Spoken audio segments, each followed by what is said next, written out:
Good day everyone, this is your Ahente Next Door, and for today's video, andito tayo sa Las Piñas City to show you this one-bedroom unit na ready for occupancy and pwedeng-pwede nyo lipatan this year. So tara!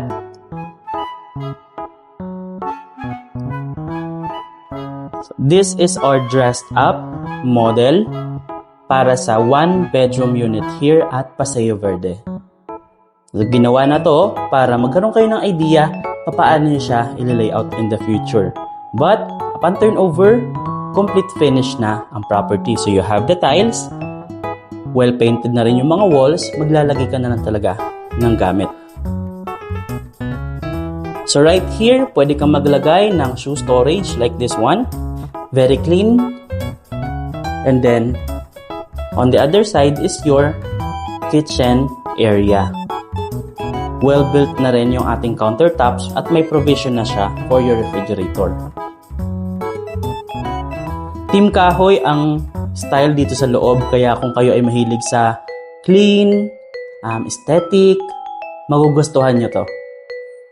So this will be your living area. Very homey. Para ka nakatira sa isang bungalow na bahay, but this is a condo and very accessible. Right here is your dining and your common toilet and bath with enclosed shower space. And what I like most about this property is the bedroom. One bedroom unit siya, pero ang laki ng space for your bedroom. You have this king size bed and kalahati lang yung na-occupy niya.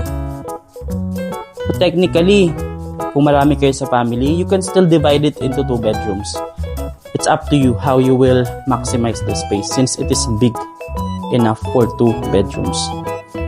Ayan, another look.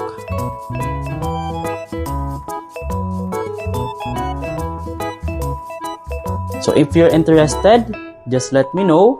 You can send us a message on our Facebook page, Ahente Next Door. We are also available in WhatsApp and Viber.